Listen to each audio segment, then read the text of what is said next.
e começar a falar. Se alguém de vocês aí tiverem alguma dúvida enquanto que a apresentação está acontecendo, tá? Pode interromper ali o que estiver falando e perguntar, tá? Não tem problema não. Assim que a esperar até o final. Igualmente no final também vocês podem comentar aí alguma coisa principalmente sobre a questão da viabilidade, né? Do que cada um aí vai propor. Então tá certo, vamos começar então com a Márcia. Então tá Márcia, Ricardo Antônio, Ricardo Schwinn, Thiago André e Thiago Vinícius. Então tá certo, Márcia. Manda brasa aí, pode compartilhar a tua tela e colocar ativar teu microfone e manda brasa, pode ir.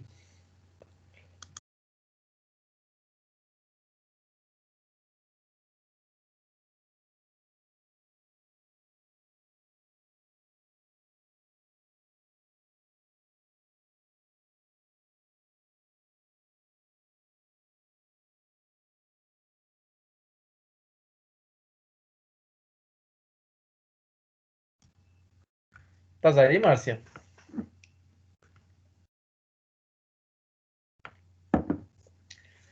Márcia apareceu. Vamos lá com o seguinte, então. Vamos lá, Ricardo Antônio Álvares Silva. Tá, fazendo aqui. Ok, manda brasa.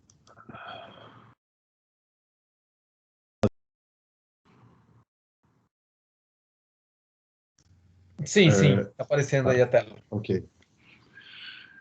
Então, vou iniciar a apresentação do trabalho sobre o artigo, a fase 1, da disciplina de Biomecânica Aplicada Design, do PPG Design UDESC. Coloquei ali como título provisório o uso de foto, vídeo e do software tracker na demonstração de conceito de torque em avaliação biomecânica do movimento com TRP, que é o treinamento resistivo com peso.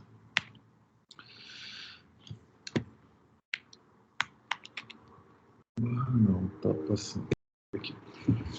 A estrutura da apresentação. Então, eu vou passar ali pelo problema, justificativa, objetivos, geral e específicos, falar um pouco sobre a parte da revisão bibliográfica, método, materiais e cronograma. Problema. Então, a ideia surgiu a partir do que foi apresentado durante a disciplina. Coloquei ali como uma pergunta, uma possibilidade de pergunta, como demonstrar novas possibilidades para a concepção de conteúdos complementares de ensino sobre conceitos físicos presentes na biomecânica do movimento e o software track. A justificativa, né? A ideia partiu a criação de conteúdos complementares para facilitar o entendimento sobre conceitos específicos, como, por exemplo, conceitos físicos básicos, né? No caso aqui, que envolve a biomecânica do movimento, pode auxiliar no aprendizado do aluno, bem como na ampliação de possibilidades de apresentação deste e correlação com diferentes temas, vindo a contribuir, assim, não só com o interesse do aluno, mas com a visualização desses conceitos por meio de uma aplicação prática em determinada situação do mundo real. Então, esse artigo, por meio de experimento... Pergunta, Ricardo. Desculpa aí te interromper. Esse aluno, quem é esse aluno ali que tu estás falando? Mas até mais para frente eu explico um pouco mais sobre isso, né? Mas a ideia aqui é que eu vi dentro dessa possibilidade ali de utilizando o celular, porque na parte dos materiais eu explico isso um pouco melhor. Tá, beleza, então manda brasa. Pode continuar então, vai tranquilo. Mas eu vou falar um pouco que eu acho que eu deveria ter trazido até aqui para o início, eu fiquei com medo de ser muita coisa, né? Mas a ideia é o seguinte, que hoje com o uso de celular é possível você fazer algumas filmagens e alguns conceitos da física, né, que são que a gente aprende ali tanto do ensino médio, esse aprendizado ele acaba sendo recorrente, né? Ele acaba voltando em outros tempos, até no momento mais avançado da tua formação. Você utilizando ali um celular e o software, no caso, eu vou falar um pouco que foi até a minha experiência nessa disciplina, né, com o software track. você acaba facilitando o entendimento sobre esses conceitos, né? Então, até nesse tempo que a gente está em casa, eu acabo compartilhando aqui dentro da minha casa, né, com outras pessoas, um pouco do conteúdo da disciplina, né? Então, quando eu vou explicar alguns princípios, eu fazendo ali filmagem com o celular, eu acabo explicando um pouco desses princípios físicos, e consigo explicar ele também dentro de uma ótica matemática, né? Porque através do tracker eu consigo realizar cálculos e mostrar aumento, diminuição de força e outras coisas, né? Então, a ideia desse artigo é apresentar um experimento com uso de fotos, vídeo e auxílio do software, né? Para mais uma possibilidade dentro dessa área de estudo, onde seus resultados podem contribuir e serem utilizados desde o ensino básico até a formação mais avançada. Trata-se de um exemplo prático dessa possibilidade, que permitirá não só visualizar, como também validar matematicamente, através de uma determinada condição, por meio do treinamento resistivo com pesos, o conceito de torque. Então, dentro desse universo aqui, eu escolhi uma condição específica e um conceito para demonstrar como isso era possível. Eu, nas minhas pesquisas, achei até alguns artigos falando sobre isso, né? A maneira como isso é ensinado dentro da sala de aula e como hoje, né, nos dias de hoje, você pode ampliar, facilitar ainda mais a aquisição desse conhecimento através de alguns experimentos simples, né? Então, vamos lá. Objetivo geral, então, é demonstrar o conceito de torque por meio de uma avaliação biomecânica do movimento, né, aliado ao uso de fotos, vídeo e software, né? Os específicos, né, medir via tracker as distâncias geradas pelo movimento do braço de alavanca durante o exercício de TRP, na elevação unilateral, abdução de ombros lateral, né? Descrever os resultados do torque em diferentes pontos do movimento para demonstrar a variação da intensidade conforme a relação da posição angular do peso resistivo e do eixo rotatório, descrever os resultados por meio numérico e ilustrar a variação da distância por meio de fotos. Da revisão bibliográfica, né? Então, eu pensei em começar ali apresentando o conceito de biomecânica do movimento, falar um pouco sobre a importância da mensuração do movimento na biomecânica, sobre a captura do movimento e um pouco sobre o software. E, numa outra parte, falar sobre torque, né, o conceito de torque, falar sobre treinamento resistivo com pesos, falar um pouco sobre, no caso aqui, mais focado naquilo que eu vou usar no experimento, né, que é torque motor, em especial ali a parte dos músculos do deltoide supraespinhal do manguito rotador, né, de força abdutora, versus o torque resistivo, que é causado ali pelo peso, pelo halter, que ele causa uma força adutora. E falar um pouco também sobre o braço de alavanca, de resistência, o braço de momento, né, e a variação da posição do ângulo, e mostrar o ponto crítico desse movimento, né, dentro do braço de alavanca, onde a maior intensidade do esforço muscular está ali no ângulo de 90 graus, porque eu aumento a distância desse braço de alavanca. Então, a ideia aqui é pegar essa fórmula de torque, né, que ele multiplica ali o peso pela distância do braço de alavanca, e mostrar isso dentro de uma visualização através de fotos e vídeos, e fazer essa medição dentro do tracker e mostrar como isso matematicamente se comporta, né?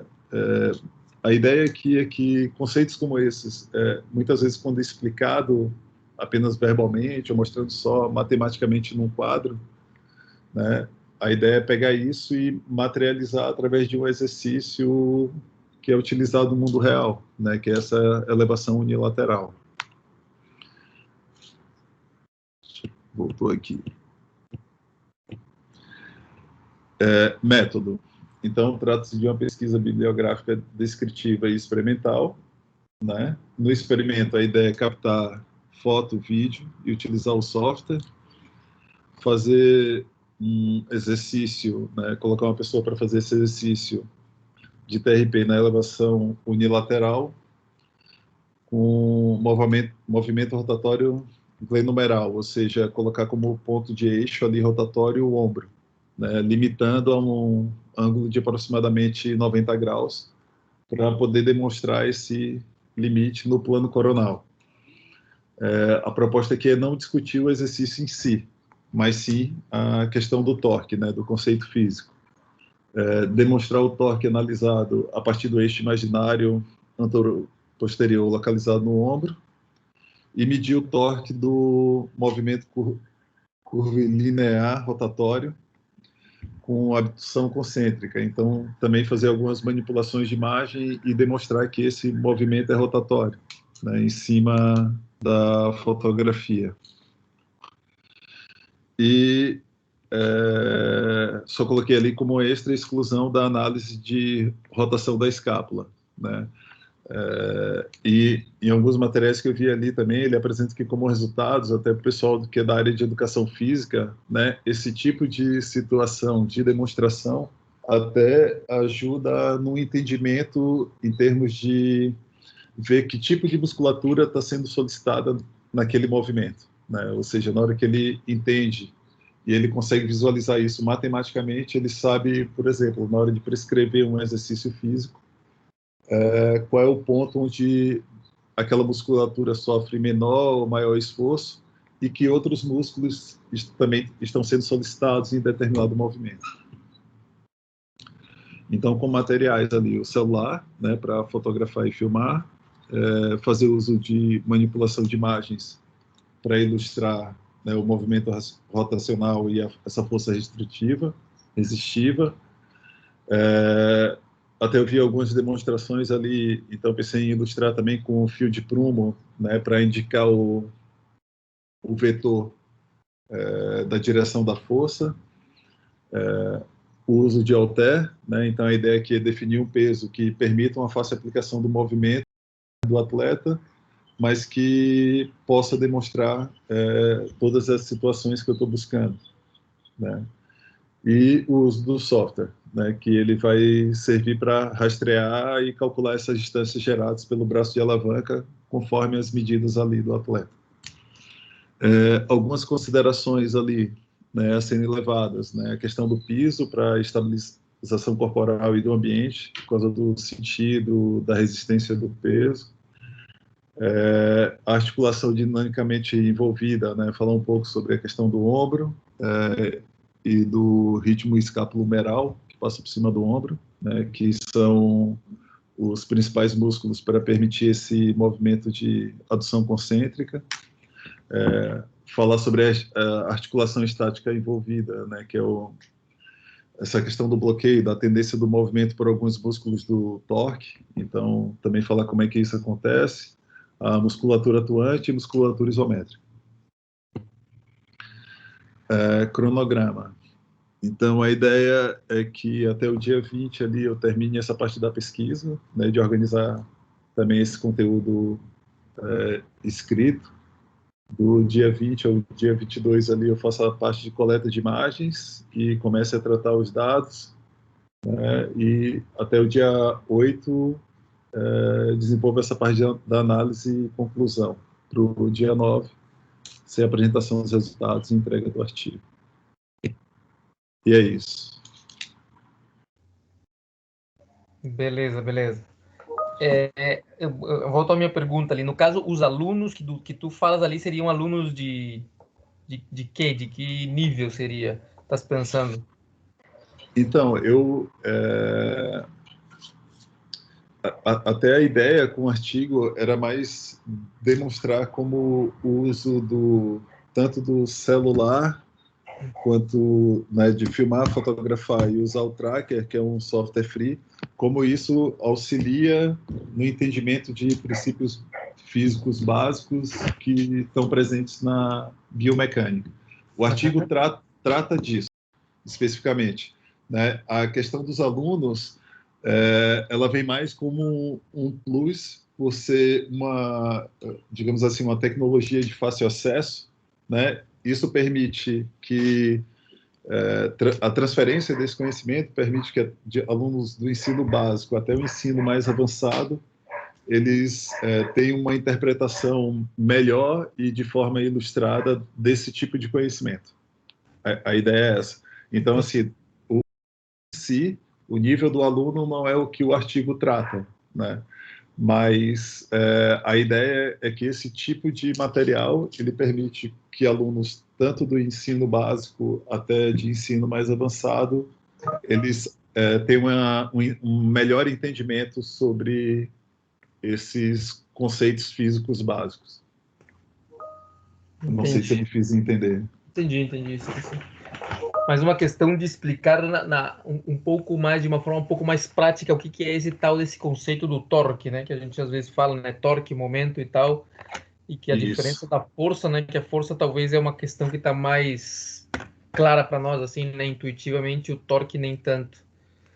Isso. E assim, ó, sendo bem prático, eu até nas pesquisas, por incrível que pareça, eu achei alguns cursos voltados para o pessoal que é formado em educação física, onde é bem similar com isso que eu estou trazendo aqui no artigo, né? Mas que ele fala sobre conceitos, mas dentro de uma ideia, quando você prescrever determinada atividade física, você entender o porquê o exercício, o movimento deve ser até tal ponto, até tal ângulo. Então, para isso, ele tem que entender esse conceito básico. E muitas vezes o profissional formado, como ele aprendeu isso lá no início da formação dele, isso às vezes acaba passando batido e ele não percebe o valor disso dentro da atividade dele de trabalho, né? Então, a ideia aqui é que, digamos, se eu demonstrar para ele que, de uma forma mais facilitada, né, ele pode fazer uso dessa mesma ideia para outras diversas situações, diversas, né, não necessariamente só de torque. Certo. Realmente, na verdade, de aplicar com várias, com diferentes variáveis aí da física, né? Torque, força, Exato. velocidade, aceleração angular, velocidade angular, coisas que não são assim, são meio, né? Se você só te dizem a palavra velocidade angular e vão te dizer que é a forma, a taxa de variação do ângulo com relação ao tempo, fica uma coisa tudo muito, às vezes fica um pouco, assim, etéreo, né? Meio abstrato, né? Eu acho que Isso. usar o corpo e filmar e mostrar, eu acho que pode, de fato, né, ajudar a esclarecer esses conceitos aí. No fim, o artigo acaba falando um pouco do que foi a tua aula durante o semestre, né? Ou seja, antes de a gente executar ali, fazer alguns cálculos, né? Algumas coisas tiveram que ser repassadas e relembradas, né? Mas isso com certeza ficou mais fácil quando a gente filmou e a gente foi lá e jogou no software e viu que tipo de medida é importante, né? Ou seja, o que é que eu devo considerar para entender velocidade, para entender força, e por aí vai. Tá certo. Beleza, Ricardo, valeu. Obrigado aí. Não sei se alguém tem aí algum comentário para fazer. Fiquem à vontade.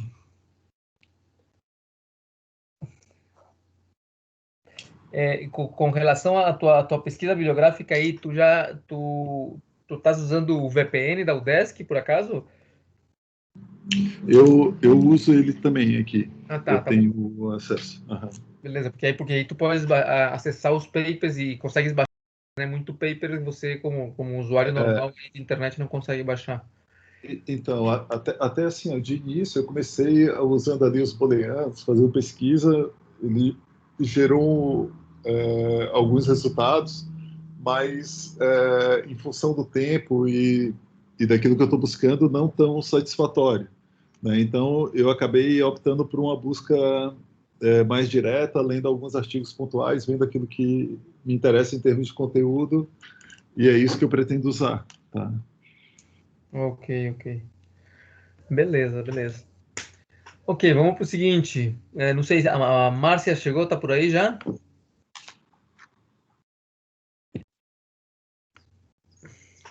Márcia, não tá por aqui.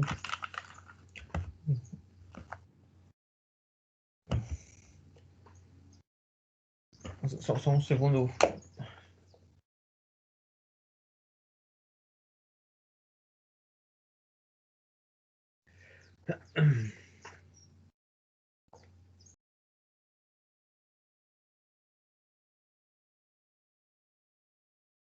Vamos continuar então. Ricardo Svin Rodrigues. Pode tocar É aí, esse mesmo. Ricardo. Eu vou Só cancelar aqui para ver. vou. Mas eu acho que a Márcia está com alguma dificuldade aí, porque ela, antes, o compartilhamento dela até chegou a aparecer em algum momento na tela. Mas bem. Estão conseguindo ver minha tela? Sim, tá ok. Deixa eu botar na apresentação aqui. Bom, boa tarde primeiro, né? Já só antes de dar um aviso que o meu microfone, em alguns momentos, ele dá uma falhada, assim. Então, se a minha voz sumir, vocês, por favor, me avisem. Não sei se eu consigo ver o chat, mas tudo bem. Mas, nesse primeiro momento, então, eu chamei essa apresentação do planejamento do artigo de biomecânica. Eu ainda não dei um nome para esse artigo em si, né? Até para, enfim, maneira com que eu optei por fazer, né? Contextualizando, então, um pouco esse meu problema, eu vou trabalhar com a questão do mouse, o mouse convencional e o mouse em relação ao mouse vertical, né?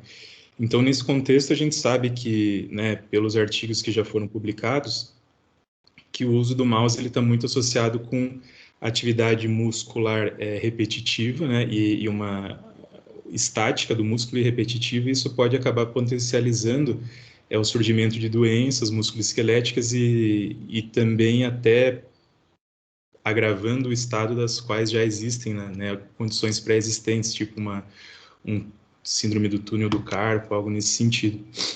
E daí, para tentar melhorar essa questão postural que o mouse convencional traz, se desenvolveu esses mouses verticais, né, que eles são uma alternativa, que são vendidas como alternativas mais ergonomicamente adequadas para o mouse convencional, porque ele acaba eliminando a pronação do antebraço, né? Quando a gente usa o mouse convencional, a gente tem uma pequena rotação do antebraço e também uma extensão do punho, por ele ficar em cima curvado sobre o mouse, né? E isso, o mouse vertical, ele acaba eliminando esses fatores, reduzindo, né? Pelo menos. E isso tudo, claro, apesar dele ter esse ganho na ergonomia, os testes que já foram feitos até hoje indicaram que ele traz uma redução na precisão e na velocidade das tarefas do computador. Então,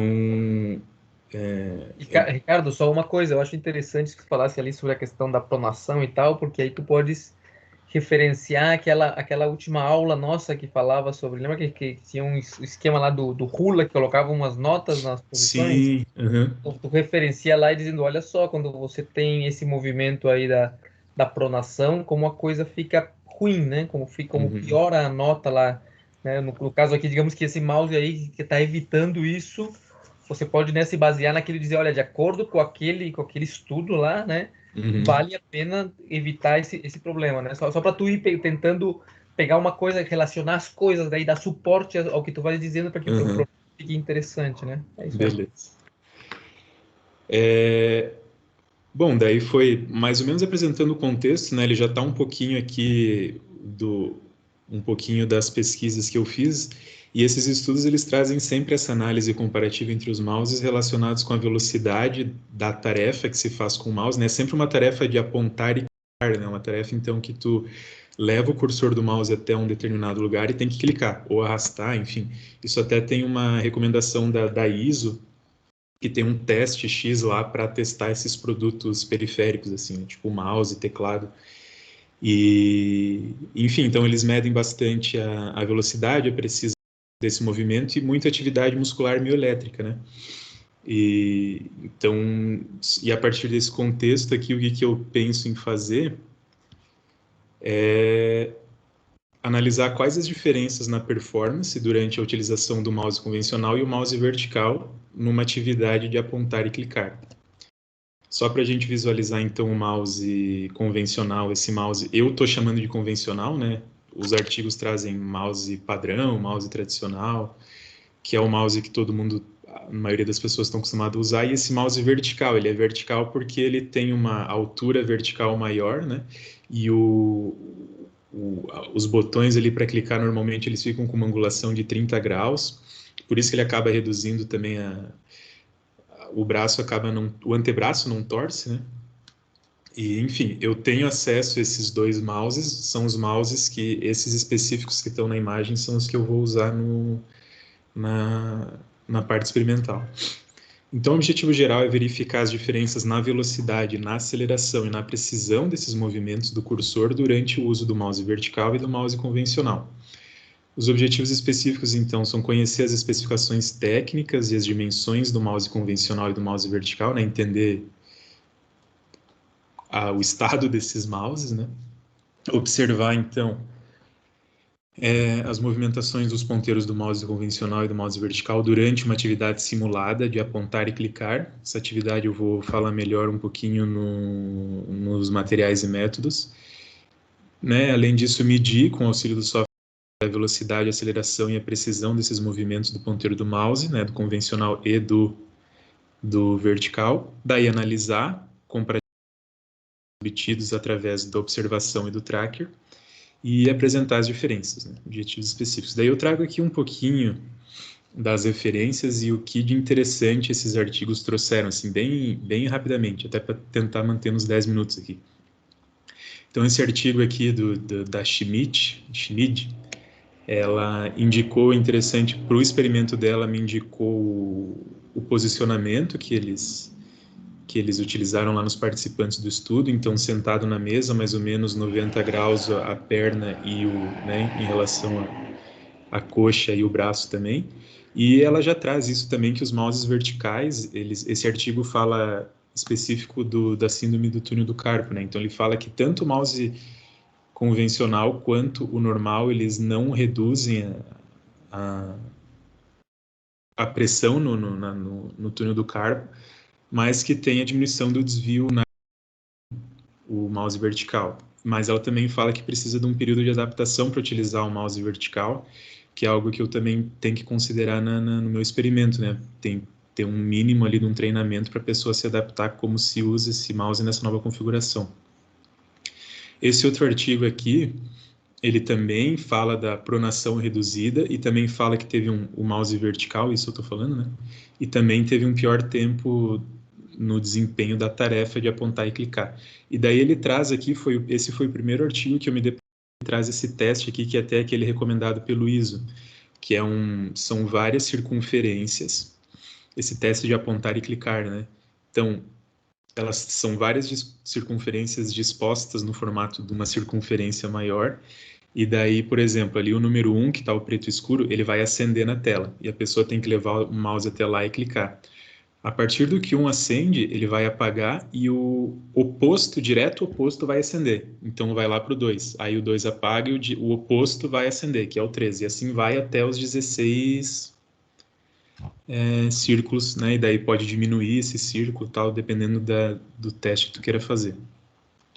Esse é um outro artigo de revisão também que trouxe... Revisão não, na realidade eles estão propondo... a partir de outros estudos, propor um novo modelo de como avaliar o uso do mouse, né? Então, aqui ele fala essas 6 variáveis aqui, que então o número de erros, coisas avaliadas, né? Número de erros no clicar, o número de submovimentos, que é aquele movimento que tu dá aquela mexidinha no mouse ali antes de saber aonde tu vai mesmo com o cursor, a curvatura, o índice de curvatura, que é a curvatura que o mouse, que o ponteiro faz mesmo em relação à linha reta, a trajetória que ele tem que tomar, o número de escorregadas ali, os slip-offs, que é aquele momento assim que tu passa até o ponto que tu quis ir, e daí tem que voltar com o cursor, essa é a escorregada. Daí a velocidade média do teste, também fatores do software, que é esse SE aí. Outro artigo também foi bem interessante, que talvez até para todo mundo, que ele trouxe nos procedimentos dele, ele usou essa plataforma da Universidade de Cornell dos Estados Unidos, que é CU Ergo, que eles têm várias ferramentas online para medir ergonomicamente fatores ergonômicos, assim. Então aqui o que eu vou usar, essa segunda linha ali, Product Evaluation Software, que eles são para testar esses periféricos.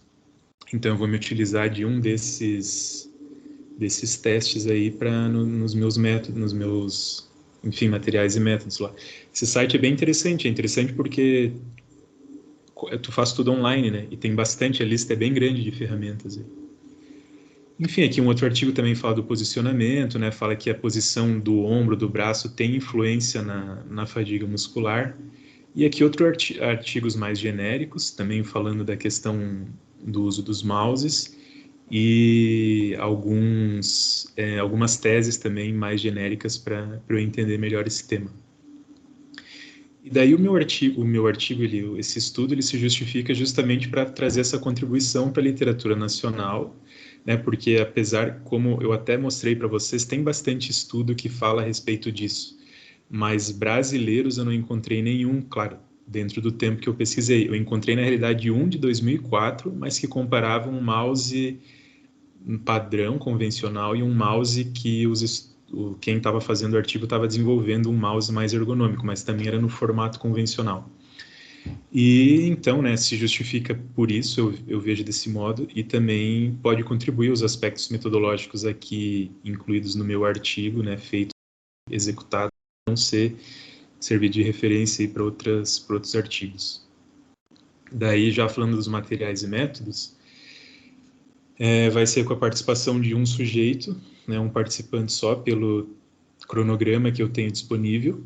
Daí ele tem que sentar nessa mesa com a cadeira ajustada para que fique apoiado mais ou menos 90 graus e tanto as pernas quanto o braço em relação à mesa, né, que é a recomendação padrão ali mais adequada da ergonomia para reduzir carga muscular, né, a postura ideal, vamos dizer assim. Ela tem que utilizar o computador segurando o mouse na posição lateral do teclado, que também tiveram estudos que mostraram que isso não influencia na precisão, mas influencia na dor muscular, então ali já defini que vai ser na posição lateral do teclado. Dessa atividade vai ser gravada a tela, e esse participante vai ter que fazer esse teste do Fitts Reciprocal Clicking Task, que é uma ferramenta, depois eu vou falar um pouquinho como ela é, e como eles têm uma pré-definição lá, um setup que tu tem que fazer, e eu vou deixar todas as definições padrões, menos uma repetição, que tu tem são duas barras que tu... Deixa eu ver, eu vou até mostrar aqui. São essas duas barras, acho que uns 3, 4, 5 pares de barra. E daí para cada par de barra, tu vai clicar no azul, né? Então o azul aqui vai se acender, eu vou clicar. Daí vai se acender o outro azul, eu vou lá e vou clicar. E daí eu tenho que repetir 3 vezes. Essa é o setup de 3 que eu vou fazer ali. Daí muda essas duas, faz 3 vezes nessas barras mais espaçadas, aí muda 3 vezes na barra mais junta. Aí vem uma barra menor, uma barra maior lá no teste. Esse teste já me diz a velocidade, diz umas outras métricas lá que eu não vou utilizar, que entra enfim, é muito complexo para o tempo que eu tenho. E daí o teste vai ser realizado nas condições, né, que eu descrevi, primeiro utilizando o mouse convencional, depois utilizando o mouse vertical, que eu chamei de mouse A e B aqui, 5 minutos de pausa entre as duas atividades. Daí eu vou analisar para cada mouse, a partir desse teste, o número de clique errado, o número de deslizes e a aceleração do cursor, que isso é uma coisa que eu achei interessante até para a gente relacionar mais com a disciplina aqui de biomecânica, e também porque nenhum artigo trazia, dos que eu consegui identificar, né, não trouxeram a aceleração no estudo ali. E a velocidade daí, isso tudo, o clique errado, o número de slip-offs e aceleração, o número de clique errados, desculpa, eu consigo ver por observação, né, eu vejo a gravação da tela e eu simplesmente conto. Já a aceleração, aí eu vou me utilizar do tracker para medir. Daí, enfim, vou fazer a comparação desses dados, né? Se teve diferença tanto na performance em geral, né? Entre o mouse vertical e o convencional. Daí o planejamento, que eu trago aqui esse cronograma, então, começando o dia 18 hoje, né? A apresentação aqui até para ver com vocês, principalmente, né, com o professor aí, o que eu poderia incluir, retirar desse estudo, para daí esse final de semana eu pretendo realizar esse experimento e a partir da semana que vem já começar escrevendo pouco a pouco e analisando os dados até chegar lá no dia 9/2 para vir aqui apresentar os resultados e entregar o artigo também. E é isso. Muito obrigado. Fico por aqui. Valeu, Ricardo. Legal, legal. Gostei. Essa história lá que tu estavas falando do C ergo, né? CU ergo é que chama? Uhum. Isso. Que tipo de medições tu pensas fazer? Como que tu pensas usar ele? Que informação tu pensas tirar desse, sei lá, é uma simulação? É um... Ele é são uma... típicos. Então, ele me dá lá uma métrica de... É que assim, tem modelos matemáticos lá que ele usa que quem desenvolveu a ferramenta inclui lá. Mas aí realmente é coisa que eu não tenho aptidão para medir isso até mais nessas 3 semanas aí que tem para fazer. Então, esse teste é porque já é um método de medir a tarefa de apontar e clicar, que já é bastante utilizado em outros artigos. Então, pelo menos para fazer uma tarefa já metodologicamente já comprovada, vamos dizer assim. E daí eu vou medir o número de cliques errados, então quantas vezes ela errou a barra, né, a pessoa, a velocidade para concluir o teste como um todo, clicar em todas as barras que aparecerem, e também o número das escorregadas, né, quantas vezes ela passou de uma barra e teve que voltar para clicar, e daí isso tudo eu consigo observar a partir do teste, assim, vendo a gravação da tela mesmo. E ele já me diz lá a velocidade. E daí eu vou jogar essa gravação no tracker e daí eu consigo pegar a aceleração do... Entendi. Ou seja, lá nesse site lá, tu consegues capturar a informação, o resultado com relação à precisão e a repetibilidade, a deslizamento lá, quando ele passa direto, né? Essa informação que Isso, você pegar de lá, entendi. isso. Uma coisa que eu acho que é verdade que o tempo é curto e tal, mas eu acho que tu poderias usar mais pessoas nesse teu experimento aí, né?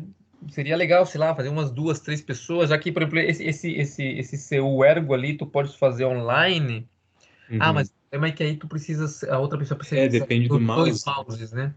Tá certo, não estava pensando que daria de fazer, por exemplo, eu poderia fazer, mas aí eu teria que ter o outro mouse. Mas talvez seria interessante pelo menos tu fazeres aí com umas outras 2 pessoas aí, não sei, na tua casa aí, alguma pessoa que possa ir fazer para não ficar tão restrito. Tu tens alguma outra comparação, sabe? Eu acho que Sim. seria boa. Mas no mais tá legal, a bibliografia que tu levantaste ali é interessante, eu acho que esse é um tema aí bem... Tinha as papers aí de 2004, falasse, né? Isso, o nacional que eu encontrei, né? Mas eu acabei não incluindo ele dentro da... E esse também não falava de mouse vertical, né? Falava era de Isso. outros 2 mouses, tá? Essa é uma coisa que o pessoal imagina, né? O uso do mouse é uma coisa tremendamente massiva, né? Então, qualquer coisa que você faz, pesquisa que você faz desses tipos de aparelhos aí de uso massivo é de uma aplicação gigantesca, né? Porque é muita gente usando isso aí. Então eu acho uma coisa bem bacana e, né, tu consegues comparar um com o outro, eu acho que é uma coisa legal. Essa questão da pronação eu acho importante, ou seja, é verdade que nesse teu caso aí, se tu somente vais filmar a tela, não vais conseguir ver. Mas se tu pudesses ali filmar, colocar um ponto, um marcador na ponta do dedo, lá na frente, um marcador no pulso, outro no cotovelo, e verificar como que essa pronação aí do mouse padrão com relação a do outro, que praticamente é zero, é uma contribuição bacana, sabe, desse mouse. Dizer, numericamente, né? Não simplesmente dizer que, olha, a pronação é menor, mas ó, é tanto por cento menor, ou... Eu acho Sim. que é um esforço a mais que tem que fazer, né? Tem que se filmar de cima ali a mão do cara, enquanto que ele faz um determinado movimento, mas o resultado tá prontinho ali, né? Eu acho. Mas Assim, não me esquivando, né? Mas eu acho que, assim, pela questão do cronograma, eu realmente não sei se eu vou conseguir chegar nessa parte, assim. Eu certo. preferi me limitar para o tracker e para a tela, porque é algo que eu acho que eu vou conseguir executar com o tempo, não só com o cronograma da disciplina, né? Mas com o tempo que eu tenho disponível para fazer tudo isso. Entendi. Tá, tudo certo. Eu só tô dando aí umas sugestões. Fica para depois da disciplina dá para complementar, né? Ah, sem dúvida, sem dúvida. Legal, beleza. Alguém tem algum comentário aí pro Ricardo? Alguma coisa?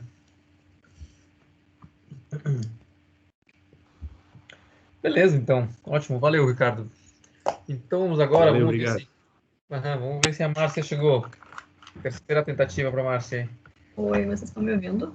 Opa, agora estamos escutando. Estavas aí, não? Tá, o tempo todo. Assisti tudo dos dois Ricardos. Mas na verdade meu problema era com o microfone. Ah, Porque tá. vocês não estavam me escutando, só que agora eu tive que trocar de computador, de fone, de tudo. Ah, tá, não tem problema. Tá, eu só vou ter que apresentar ele, deixa eu ver como é que eu compartilho. Porque eu vou ter que apresentar do Google Drive, eu tive que pegar um computador que eu não tenho programa nenhum. Deixa eu ver se eu consigo compartilhar. Mas estão me ouvindo bem, então? Estamos escutando, sim. Se tu quiseres, então, ó, eu vou continuar, então, eu continuo com o seguinte, e tu vais organizando aí, e lá no final tu pode fazer a tua apresentação, pode ser? Pode ser, não sei se vocês estão conseguindo ver, eu consigo compartilhar, eu tô aqui. Tá se compartilhando aí, não? Sim, tentando. Ainda não apareceu nada.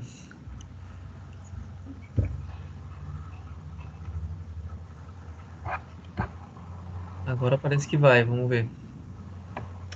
Tá, acho que a pressão mesmo pra mim tá rodando, né? Tá em branco ainda, né? Aparece? A tela tá em branco, do you want to present or collaborate? Estás abrindo o quadro branco, é isso? Não é, ele pegou aqui errado, deixa eu ver se ele consegue tirar.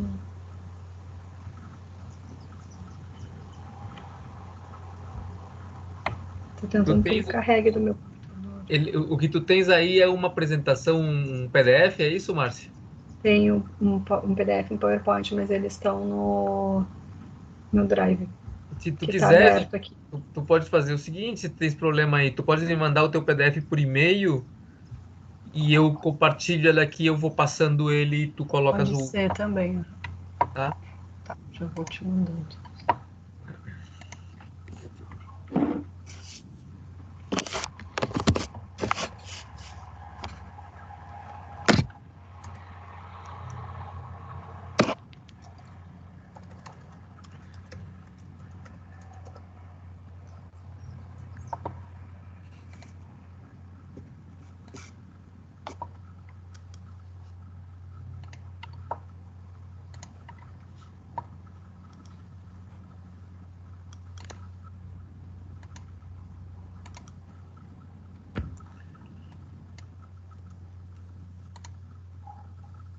Te enviei pelo e-mail.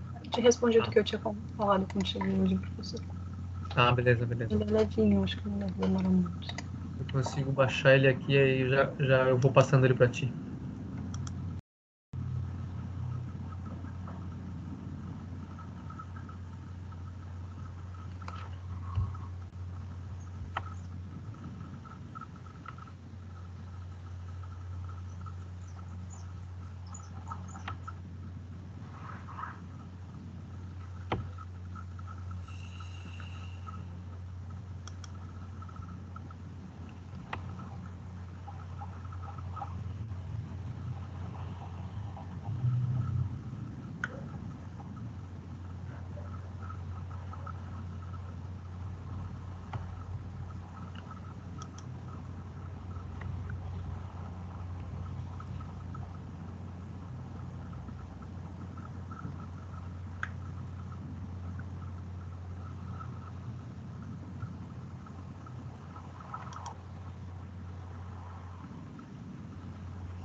Chegou.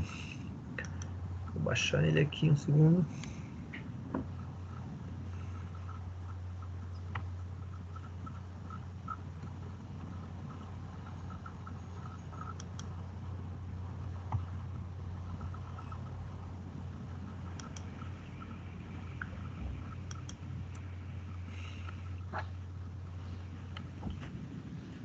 Tá certo, então eu vou compartilhar minha tela aqui, aí tu vais me dizendo e eu vou passando ele. Aí tu ficas com o microfone aí aberto para ir falando.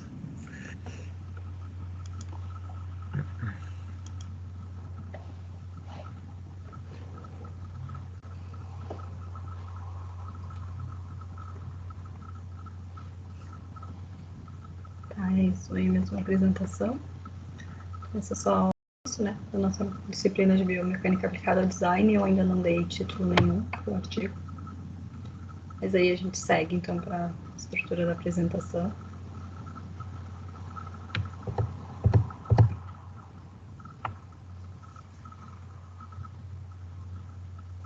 Seguindo a ordem ali do que nos foi repassado, então, comecei pelo programa da pesquisa, com aquela consideração do Grandin, que a ergonomia é uma ciência que estuda o comportamento e as reações do homem em relação ao seu trabalho, máquina que ele opera e ao ambiente da estação de trabalho. A pesquisa ergonômica, o objetivo é adaptar ao trabalho ou à máquina as capacidades humanas de modo a facilitar o trabalho e garantir máquinas amigáveis. Essa ideia da ergonomia, que é então uma base para a minha ideia de pesquisa por artigo, e que eu estava com esse interesse também dentro desse nosso limite, né, de pandemia e de pouco tempo, mas eu criei esse problema de pesquisa que é de como o mobiliário interfere no usuário nas atividades laborais de escritório, que é com essa intenção, então, de estudar a questão ergonômica da estação de trabalho do escritório, essa estação de trabalho com um computador, cadeira e o usuário. Pode passar para os objetivos.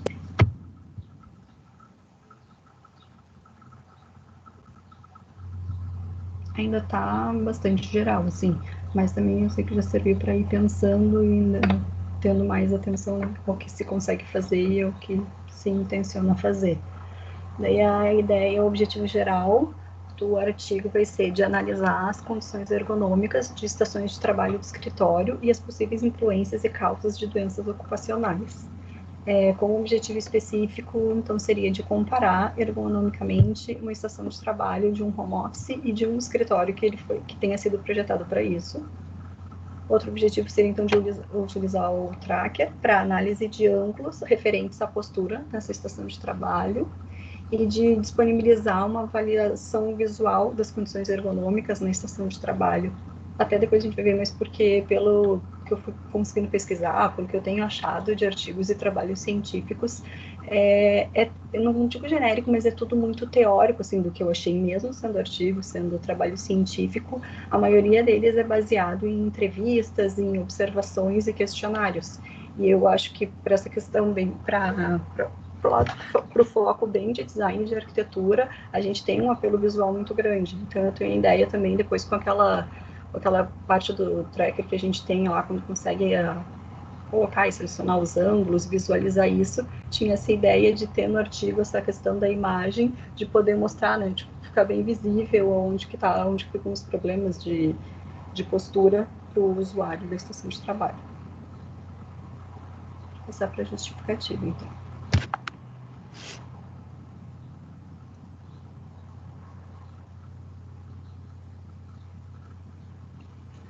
Como justificativa, só levantei alguns dados que, segundo a Organização Internacional do Trabalho, ele está no 10º lugar do ranking dos países com maior número de acidentes de trabalho. Boa parte desses resultados eles são consequência de doenças ocupacionais, que a legislação classifica como acidentes de trabalho, porque eles são doenças contraídas ou desencadeadas pela força das condições ambientais de trabalho inadequadas.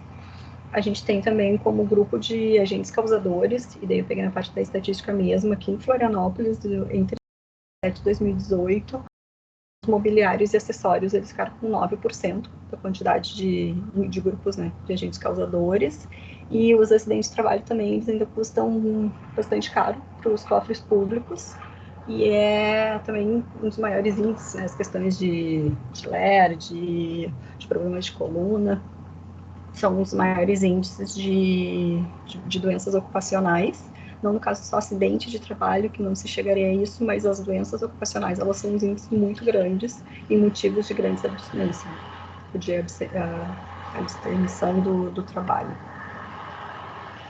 Então, já passando para o médico.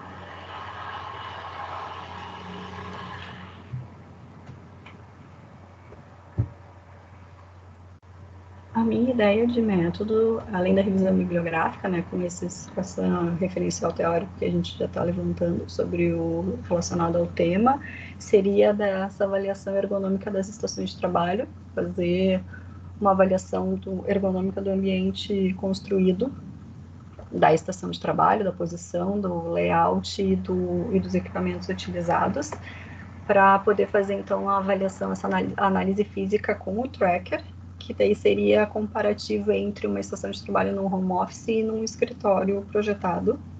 Também para aproveitar essa questão, esse momento da pandemia, que a gente está mesmo isolado, e para fazer essa comparação de se realmente tem tanta diferença assim na postura, até porque o número de funcionamento em home office já vinha elevando bastante com a pandemia, então nem se fala. Mas aí a ideia do tracker seria para utilizar ele mais especificamente para a questão dos ângulos mesmo. Principalmente eu pensei nisso dos membros superiores, essa questão dos problemas relacionados às doenças ocupacionais de problemas de coluna, de cervical, lombar, questão dos braços e desses membros todos superiores. Como material, então, a ideia vai ser utilizar... Eu vou ter como material a estação de trabalho, o home office e um escritório. Vou ter a câmera, né, o celular, uma câmera de vídeo, um tripé de suporte para isso, o computador e o tracker. Pode passar ali para o material.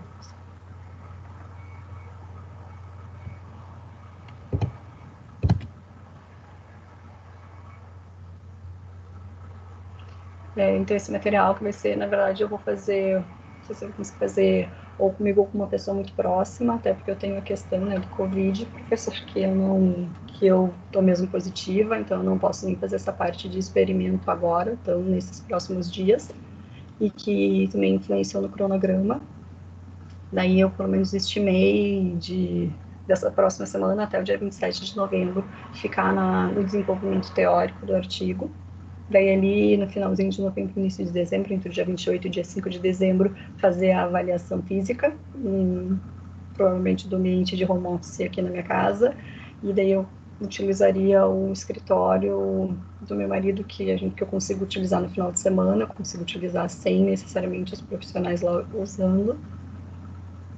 E depois, no final, lá entre 5 de dezembro e 8 de dezembro, a ideia seria ficar no desenvolvimento da avaliação e de redigir a questão dos resultados. E daí, como referencial teórico, que eu coloquei aqui foram só assim, os trabalhos que eu achei até então, que eu segui, claro, procurando ainda bastante, porque, assim, bem relacionado, assim, bem direto ao meu tipo de pesquisa, eu não achei, não essa questão prática. Como eu disse, eu achei a maioria dos artigos e trabalhos, as dissertações até não, as dissertações. Como também o pessoal tem mais tempo para desenvolver, né, essa parte de avaliação, foram nas dissertações que eu achei a parte um pouco mais prática. Só que aí, em geral, todas elas são usando aqueles métodos, a maioria Rula, e daí tem ali uma outra que é essa primeira que utiliza o Okra, utiliza Nioshi, mas a Rula foi a que eu mais achei até então, que eu também achei interessante, porque daí é o método que foi utilizado naquele artigo que tu nos comentou a aula passada, né? Que daí tem aquela avaliação por pontos, que faz aquela divisão de membros superiores e inferiores, faz aquela classificação toda lá pelos pontos, pela numeração, e daí no final vai relacionar os dois para ver mesmo que o nível mais agravante ou menos das questões de posição, de ambiente de trabalho. Que, na verdade, eu não sei, isso foi depois de pesquisar, eu pensei se eu vou fazer essa associação também junto com a informação que eu levantar do tracker. Eu acho que não tem bem certo ainda, ou se ficar só com a informação do tracker. Porque de resto ali, os trabalhos que eu achei, eles são todos baseados em questionários, observações e entrevistas, que daí não é a minha intenção para esse artigo. Mas dentro de trabalhos tem, claro, vários sobre ergonomia do ambiente construído, mas ali a maioria que eu tenho sobre ergonomia é ou de fábrica ou de confecção têxtil, é mais questão de chão de fábrica mesmo. Mas que é interessante até para ver como que abordaram o conteúdo e como que fazem depois a avaliação, né, com o método RULA. O próximo e último slide são outros referenciais teóricos, que são esses que eles ajudam bastante, mas mais para o embasamento teórico, né? Para a questão prática do desenvolvimento do meu artigo, eles não são assim tão específicos. Eu achei alguma coisa ou outra de artigos, uns 2 ou 3 artigos específicos sobre o tracker, só que daí eles são todos para ensino de física. E era isso, então, que tinha como apresentação.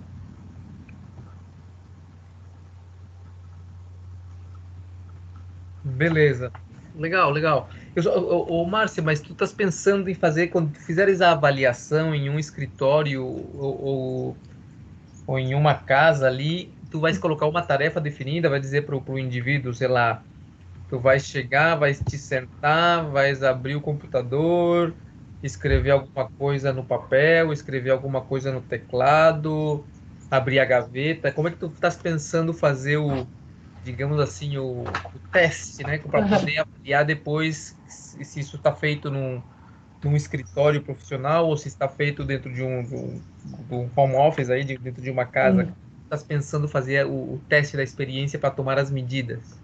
Eu não, na verdade, eu não sei, já começado a pensar, professor, em deixar, arrumar, claro, organizar todo esse espaço físico e deixar a câmera gravando por um tempo, porque só dizer isso, pelo menos na minha genice, é só dizer, é só sentar ou só se ajeitar ali, logo que a gente faz isso, que a gente começa a fazer isso, a gente se ajeita ainda direitinho na posição, né? O problema é quando o tempo vai passando, que daí a postura vai ou se adaptando à cadeira que tu está usando, ou ali a mesa que tu está utilizando.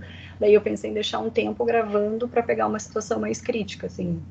Ou então comparar um momento inicial com um período do tempo que eu gravasse de vídeo, pegar um período intermediário ou um período final mesmo, para acompanhar e mostrar que alteração que teve nisso, na postura, que diferença em ângulo mesmo que isso fez, tanto no home office quanto no escritório. Né?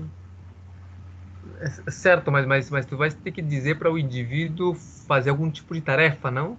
Por mais de ficar seja, trabalhando utilizando o computador, tipo, enquanto se trabalha mesmo, seja o trabalho que é feito, o escritório seria num escritório de advocacia, ou aqui na minha casa, mas para ficar trabalhando, ficar enquanto fica trabalhando ali no computador mesmo.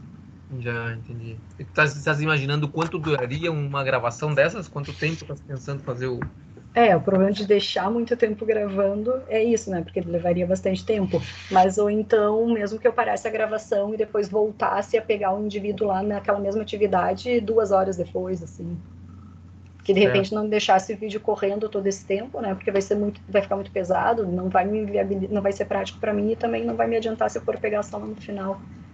Mas a minha intenção era essa de pegar durante um momento de trabalho mesmo. Tipo, se for eu, meu marido, sei lá, uma pessoa muito próxima de mim que está sentada num computador trabalhando, que não está ali só, vou ficar aqui só 5 minutinhos e deu. Porque nisso a gente consegue se forçar a ficar ainda dentro de uma posição mais normal, mais aceitável. Né? Porque tu tens que pensar isso aí para poder tens que prever aonde tu vais colocar os marcadores, né? Onde tu vais colocar a câmera, se ela vai ficar de frente, se vai ficar de lado. Né? Eu pensei ela bem de lado, uma vista lateral e uma vista de cima, né? A vista de cima, claro, seria mais difícil. Aqui eu não teria, a princípio, não teria como deixar a câmera estática para filmar, mas que eu conseguisse filmar ao longo, assim, eu passar desse tempo, umas 2 horas depois, eu voltar com a câmera de cima e ter marcadores nos pulsos, no cotovelo, na cabeça. Eu pensei em avaliar esse ângulo também, né, de vista de cima e de vista lateral, para pegar também a posição das pernas e o encaixe de coluna na cadeira. Entendi. Certo. Não, se tu consegues fazer essas duas filmagens aí, vai ficar uma coisa bacana, né? Fica uma coisa legal. A questão da quantidade de dados, Sim. aí tem que dar uma olhada, porque tu podes, no final das contas, né, que se são muitos dados, tu podes quebrar o vídeo em vários pedaços. Sim, né? vários Quebrar o vídeo em vários pedaços, e aí tu vais fazer vários trackers, e possivelmente muito dessa informação, né, informação que tu não vais usar. Tu podes pegar ela e olhar ela e dizer, olha, de fato, aqui nesses 10 minutos aqui, 15 minutos aqui não houve maior movimento, não houve nada assim significativo, então tu podes ir tirando esses pedaços, né? Para tentar poupar, né, questão de memória. Mas se tu consegue Sim. fazer essas filmagens aí, é uma coisa interessante, uma coisa bacana, né? E ainda com essa questão, né, que é o que tá de moda aí, até tu pegasse já o tal do Covid. Exatamente. Então, Tá é difícil. uma coisa interessante, assim, né? É atual, é um estudo legal, se tu pode chegar em algum tipo de conclusão, né? A partir dos dados numéricos, né? Da evidência observada, você concluir determinado tipo de coisas é uma coisa bem bacana, eu acho interessante. Eu acabei também achando, no início eu estava pensando se ficaria superficial ou não, mas eu achei interessante porque enquanto eu estou pesquisando, eu não estou achando nada disso. E essas avaliações, muito de observação e entrevista, eu não acho útil, tanto que não me servem nada os artigos que eu acho com isso, né? Ah, tu avaliou se a pessoa continua, se sabe se aquele espaço físico está bem adaptado ou não. Eu queria essa quantificação numérica mesmo, e também porque o tracker, eu vi, enquanto a gente usou aí na disciplina, quando tu vai fazer aquele desenho, aquela inclinação dos ângulos, como ele já te dá e tu consegue traçar ali aquelas retas dos transferidores, aquilo fica bem visual mesmo, né? Fica muito simples e fácil de entender. Uhum, realmente, o tracker é uma mão na roda aquilo ali. Bacana, legal. Alguém aí tem algum comentário? Estão muito tímidos. Comentários ou dicas? Pode ser feito. Isso, tudo isso aí vale, né, para ajudar aí o coleguinha. Beleza. Ótimo, Márcia. Valeu aí, obrigado. Obrigada também pela ajuda, professor. Vamos lá, então. Agora, então, Thiago André. Tá aí, Thiago.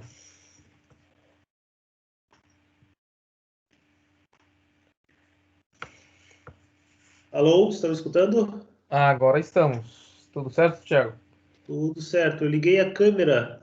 Estão vendo também? Ainda não. Compartilhasse? Opa, agora estamos te vendo, sim. Tá, ok. Eu vou compartilhar então.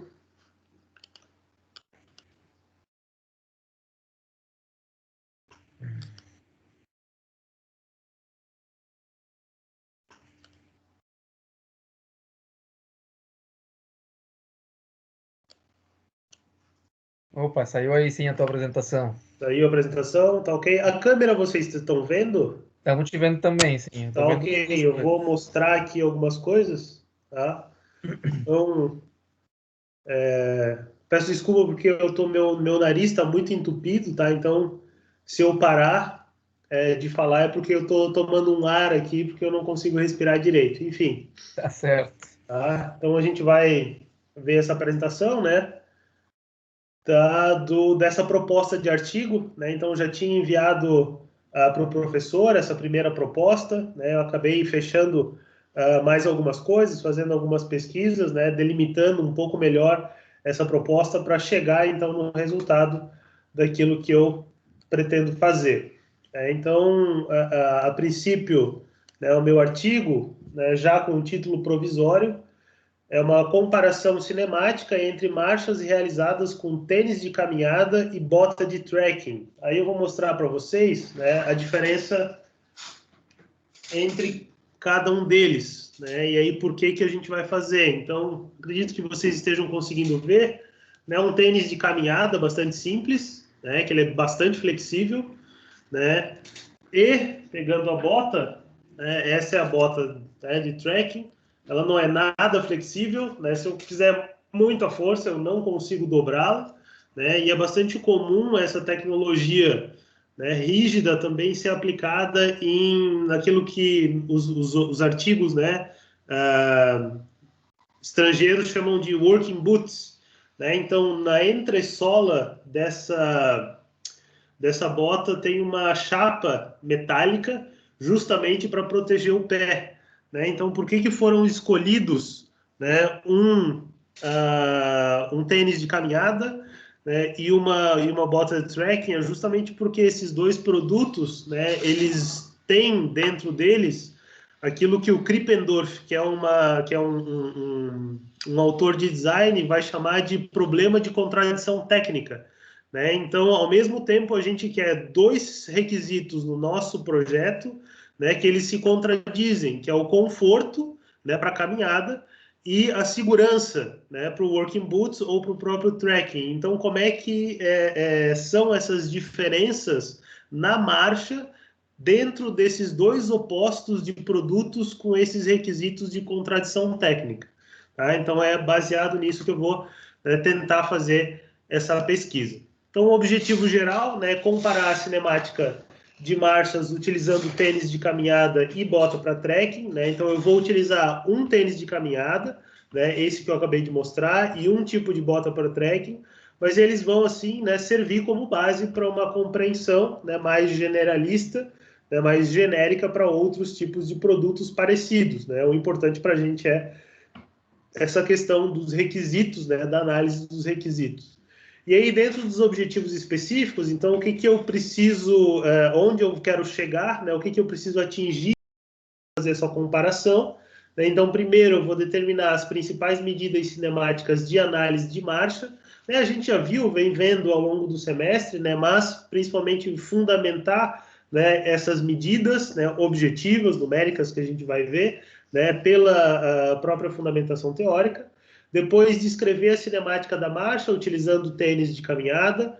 Depois, descrever a cinemática da marcha utilizando bota para trekking. Então, eu vou ter essas duas descrições e aí eu vou poder comparar essas descrições, né? Tanto através dos números gerados pelas tabelas, né, lá do tracker, quanto pela própria análise visual dos gráficos, né? Então, a gente já sabe ali pela própria constituição, configuração desses dois tipos de calçados diferentes, a gente vê que, né, então aqui a gente sabe que a angulação vai ter, né, uma angulação aqui entre os dedos e o pé, e até entre o pé e a perna, né, e aqui a gente sabe que a angulação é basicamente fixa, né, por causa da própria constituição e configuração do produto.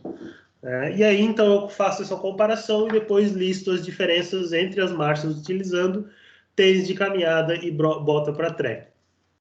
Então, essa pesquisa bibliográfica, né, eu começo ali só apresentando, então, essas medidas principais, né, baseadas lá no livro do Hamel. Faço essa ligação com o design através do livro do Bush, né, desse livro Design for Sport, né. Então, a gente vê a biomecânica, a ergonomia e também design de produto, e aí os artigos que são parecidos com aquilo que a gente vai tentar fazer, né? Então, todos esses artigos aqui, né, das revistas muito bem avaliadas, né? Então, na Journal of Biomechanics, né? Então, ali, são todas, algumas têm pesquisas que têm um método muito parecido de pesquisa, outras têm um tópico muito parecido de pesquisa, né? Então, eu posso ler algumas, né? Então, aqui na International Journal of Industrial Ergonomics, que foi feito, né, o efeito, né, das botas de segurança com toe spring, que é essa levantadinha que tem, né, na ponta do calçado, né, na elevação do pé, né, durante a caminhada. Então, sim, a diferença quanto mais elevado, né, ou menos elevado, se o pé ele aumenta, né, a distância do chão ou diminui a distância do chão durante a marcha, né? Então tem uma revista que eu encontrei chamada The Foot, né? Effects of shoes with rounded soft soles in the anterior posterior direction on the center of pressure during static standing, né? Que ele faz uma análise bastante tecnológica, enfim, ele mostra todo o sistema lá do laboratório deles, né, mostrando os pontos de pressão dos pés e a diferença também, né, dessas curvas, das solas mais curvadas e menos curvadas, né? Então, no próprio tênis de caminhada, a sola é bastante curvada, na bota de trekking a sola ela é mais reta, né, mais paralela ao chão. Aí tem outra revista, Gait and Posture, né? Gait até é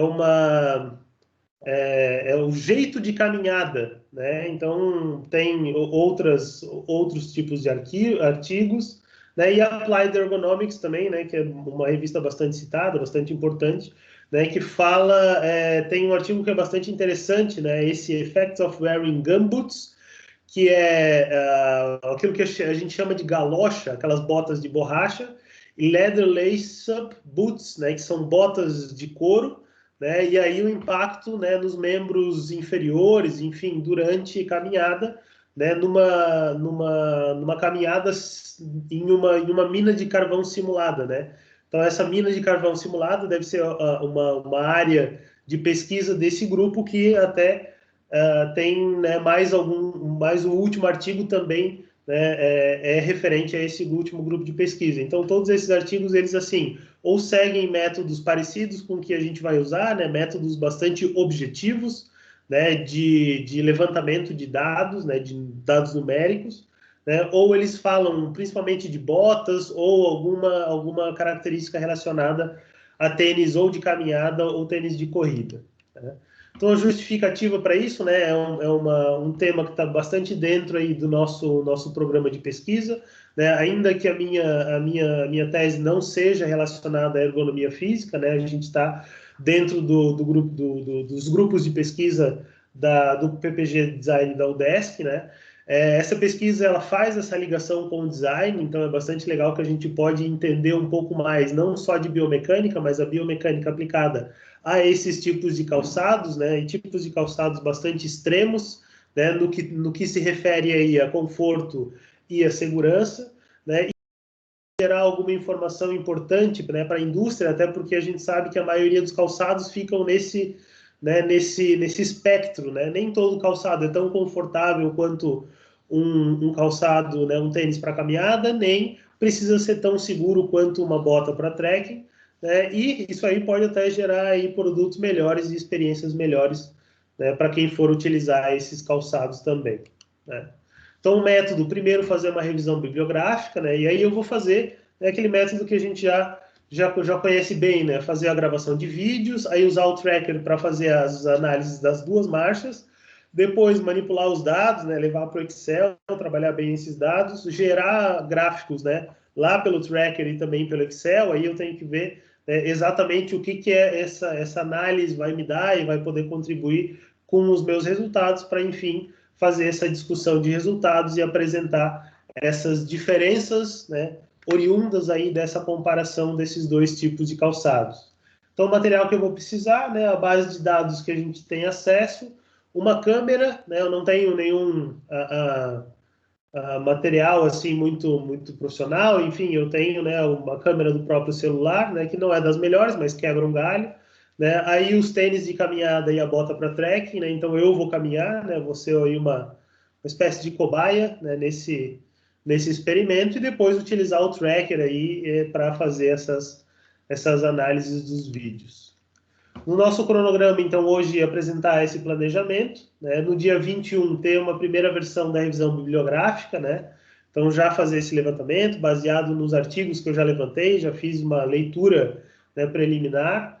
Até o dia 25 já ter a captação de vídeos, até o dia 28 já ter feito essa análise dos vídeos no tracker, né? Então levar os vídeos no tracker, enfim, tirar esses dados, conseguir manipular os dados até o dia 2 de dezembro, até o dia 5 discutir todos esses resultados e no dia 9 entregar o artigo, então.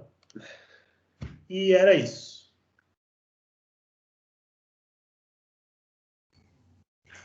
Beleza, Thiago.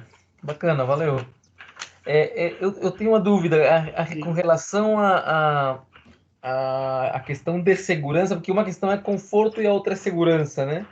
Eu imagino que quando você anda com as botas ou com o tênis, possivelmente você consegue medir diferenças em outras partes do corpo, tá? Só vou chutar aqui. Talvez quando você está andando com a bota por causa da sua própria rigidez, o ângulo do braço talvez ele vai ser maior ou menor, entende? O ângulo do ombro, por exemplo, né? Na mesma marcha. Que no caso que você use os tênis, então, ou maior ou menor, talvez alguma coisa assim, né? Talvez o corpo meio que para se corrigir, né? Dizem que quando você tem uma lesão, Sim, sei lá, nas costas, então o teu corpo para compensar aquilo ali começa a dar um passo mais longo que o outro. Então sim. talvez você consiga ver algum tipo de correlação dessas, né? Com outro ângulo que você talvez não espera, né? Que não seja da perna, mas talvez você pode ver, ó, realmente, ó, quando o cara usa a Sim, bola naquela assim, caminhada, o ângulo do ombro ou do cotovelo ele se vê diminuído ou aumentado ou coisa desse tipo, né? Isso por um lado. Uhum, pode falar. pensei em fazer da postura mesmo, né? Até porque utilizando tanto a bota quanto o tênis, né? Na botas a gente fica aquele caminhar duro, assim, né? Lembra um pouco o caminhar dos mergulhadores com Nadadeira. aquele sapato de chumbo, sabe? Ah, Então tá. fica um caminhar bastante duro, né? Uhum. Então, assim, eu vou tentar fazer até uma análise da postura, né? Completa, não da postura, né, do corpo, até talvez pescoço e cabeça, para ver alguma variação que acabe encontrando nisso, né? Isso pode até ser interessante, né, para futuramente, para quem quiser, por exemplo, fazer um projeto de mochila para caminhada ou mochila para trekking, também já para ver aí a frequência do balanço aí da coluna, enfim, do pescoço, todas essas coisas, né? Uhum. Outra coisa que eu acho que está bem na mão aí de você calcular é o torque, né? Porque uma diferença grande aí entre a bota e o tênis é o peso, né? Então você pode, já com o mesmo vídeo, né? Tudo pronto, só fazer uma continha a mais e encontrar quanto é o torque que está acontecendo no joelho, quanto é o torque que está acontecendo no quadril, quando você voa, né? Quando o pé voa, naquela etapa de voo do pé, quando ele usa o tênis ou quando ele usa a bota, sabe? Eu acho que é uma informação que tu pode pegar ali e já tá. É só fazer uma continha na realidade, né? Aham. Pode ser. A princípio eu tinha pensado em focar na cinemática mesmo, né? Mas Uhum. Não, eu digo que como o dado tá aí, os marcadores já estão prontos, vai ter que fazer uma continha a mais ali, criar uma coluna a mais no Excel e vai obter um outro dado aí que vai ser o gráfico do torque, que vai te mostrar como é que o torque está se comportando quando você usa a bota, né? Que eu imagino que ela deve pesar. Não sei se já pesasse o tênis e a bota, não sei se fizesse. não cheguei a pesar. Mas eu tô chutando aqui que mais ou menos deve ser entre uma vez e meia, duas vezes o peso do tênis deve ser o peso da bota, eu imagino. Provável que Então, sim. então, então faz uma diferença, né? Você fazer um torque, né? Os torques vão ter uma boa diferença entre usar o tênis e usar a bota por causa do peso, né? Da própria bota que como é de segurança, etc. Fora da questão da rigidez, do conforto. Acho que é uma outra questão que tu pode pegar ali rapidinho. Mas legal, é isso mesmo. Essa é a ideia, né? A ideia de poder comparar dois casos aí usando nossas medidas. Legal. E aí, e o John Galt, descobriram onde que ele estava? Ou não? A Anne Rand, é isso ou não? Oi? A Anne Rand, não é do livro lá da camisa na Tá parede? aqui atrás, é verdade, é. Isso, é. Ai, ai, ai. Tu é do libertário ou o que que é? Não, nem a Ayn Rand é libertária, na verdade. Ela é muito mal compreendida, acho que como 99% dos filósofos, né? Eu não sou, eu só quando li o livro acabei ganhando esse post, achei Ah, tá. interessante, coloquei ali, mas não sou um seguidor acho Tá que certo. de nada. Tá certo, seguidor das botas. Pois é, Beleza, beleza. Tá certo, Thiago. Valeu aí, obrigado. valeu. Algum comentário aí, pessoal, com relação ao trabalho aí que o Thiago tá propondo? Tá. Isso aqui é o problema de estar aqui na internet. Se a gente estivesse na sala, ia ser um pouquinho mais fácil fazer esta parte aqui. Mas vamos lá, então. Finalmente, então, temos o Thiago Vinícius. Bora lá, professor. Opa, abraço. Tô compartilhando aqui já, não sei se apareceu já. Tá aparecendo na tela aí?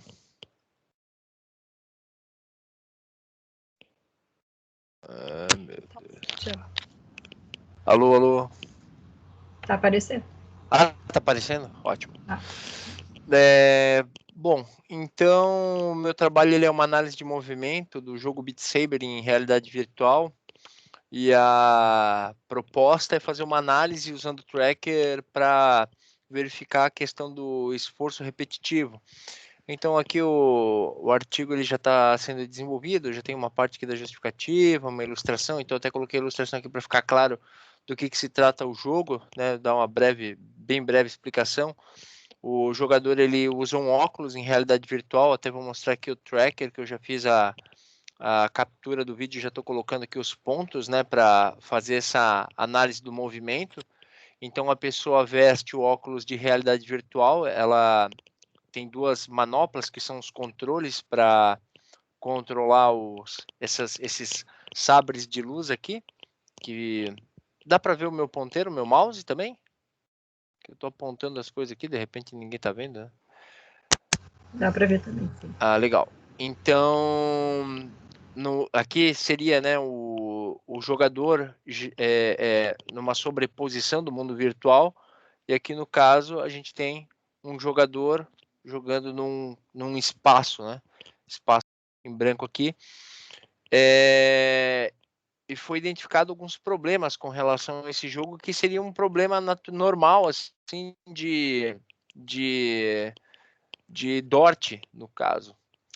Então, já puxando aqui, né, dentro daquele roteiro que o professor colocou, né? Então, qual é o problema a ser solucionado? Aqui tem atividades motoras que podem causar danos, ocasionando em casos mais graves a síndrome do túnel carpal. Então, aqui eu trouxe uma bibliografia que está ligada a essa questão da síndrome do túnel carpal, espectro de tratamento fisioterapêutico na síndrome do túnel carpal. Então, a ideia também, como objetivo, é propor, né, recomendações ergonômicas para a prática da atividade lúdica no período que antecede o momento da atividade no jogo de realidade virtual. Então, a ideia é, o que eu tenho visto dentro dos artigos é que é normal, quando a gente tem um esforço repetitivo usando as mãos, ocasionar, quando não tem o devido aquecimento, o devido cuidado, essa questão da síndrome do túnel carpal. Então, é muito comum, né?